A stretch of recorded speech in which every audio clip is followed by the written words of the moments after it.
एक समय की बात है, जंगल के पास एक लकड़हारा रहता था। वो जंगल में लकड़ी इकट्ठा करता था और उन्हें पास के बाजार में बेचता था कुछ पैसों के लिए। एक दिन की बात है, वो एक पेड़ काट रहा था। तभी हुआ ये कि गलती से उसकी कुल्हाड़ी पास की एक नदी में गिर गई। नदी बहुत ज्यादा गहरी थी और वास्तव में तेजी से बह रही थी। उसने बहुत प्रयत्न किया अपनी कुल्हाड़ी को खोजने की, लेकिन उसे वो वहाँ नहीं मिली। अब उसे लगा कि उसने कुल्हाड़ी खो दी है। वही दुखी होकर वो नदी के किनारे बैठकर रोने लगा। उसके रोने की आवाज सुनकर नदी के भगवान उठे और उस लकड़हारे से पूछा कि क्या हुआ। लकड़हारा ने उन्हें अपनी दुखद कहानी बताई। नदी के भगवान को उस लकड़हारे के ऊपर दया आई और वो उसकी मेहनत और सच्चाई देखकर उसकी मदद करने की पेशकश की। वो नदी में गायब हो गए और एक सुनहरी कुल्हाड़ी वापस लाया। लेकिन लकड़हारे ने कहा कि यह उसका नहीं है। वो फिर से गायब हो गए और अब की बार उन्होंने चांदी की कुल्हाड़ी लेकर वापस आए।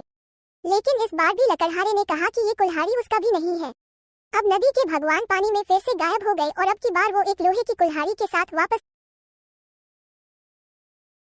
आ गए। लकड़ी का कुल्हाड़ी देखकर लकड़हारा मुस्कुराया और कहा कि यह उसकी कुल्हाड़ी है। नदी के भगवान ने लकड़हारे की ईमानदारी से प्रभावित होकर उसे सोने और चांदी की दोनों कुल्हाड़ियों से भेंट किया। सीख: इस कहानी से हमें ये सीख मिलती है कि ईमानदारी सर्वोत्तम नीति है।